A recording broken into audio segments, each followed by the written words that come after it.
Hi friends, Rajamouli నాయన ఏమంటుండో ఒకసారి వేసుకోక కూడా చూడండి. అలాగే నా ఛానల్ని సబ్స్క్రైబ్ కూడా చేసుకోండి. ఒక్కసారి ఈ వీడియో చివరి వరకు చూడండి. ప్రపంచంలో గొప్ప మతాలు క్రిస్టియానిటీ అక్కడ పుట్టిందండి, యూదు మతం అక్కడ పుట్టిందండి. ఇస్లాంలో కూడా గొప్ప మాస్క్ ఏదంటే మక్కా, మదీనా. అక్కడ వెళ్ళడానికి కుదరదండి, ఎందుకంటే వేరే మతస్థులు వాళ్ళు రానివ్వరండి. దాని తర్వాత జెరూసలంలో అల్ అక్సా అనే మాస్క్ ఉందండి. ఆ మాస్క్ ఎదిగించే మహమ్మద్ ప్రవక్త స్వర్గంలోకి వెళ్లారని చెప్పని వాళ్ళ తాలూ ఖురాన్ చెప్తా ఉందండి. సో అది చూడాలనే ఉద్దేశంతో ఇజ్రాయెల్ వెళ్లాను, జెరూసలం వెళ్లాను, అల్లక్సా మాస్క్ లో ప్రార్థన చేశానండి. అక్కడ జీసస్ సిలువేసినటువంటి రోడ్డు దాన్ని బయ్యా అప్యా అంటారండి. క్రిస్టియన్ మతం నమ్మే వాళ్ళందరూ కూడా చాలా మంది అక్కడ ఒక క్రాస్ని సింబాలిక్ గా మోస్తూ, ఆ బరువును మోస్తూ కాస్త దూరం ఆయన ఎంత బాధపడ్డారో ఆ బాధను వాళ్ళు కూడా మించడానికి ఒక రిచువల్ నడుస్తూ ఉంటుందండి. నా యథాశక్తి నేను కూడా క్రాస్ మోసానండి.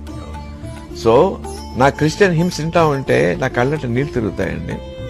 జీసస్ సిలువేస్ ఏదైతే గుడ్ ఫ్రైడే అంటామో అవి నేను ఫాస్టింగ్ చేస్తాను, నేను క్రిస్మస్ సంబరం చేస్తాను, నాకు మేరీ మాత్రం నేను కొలుస్తూ ఉంటానండి.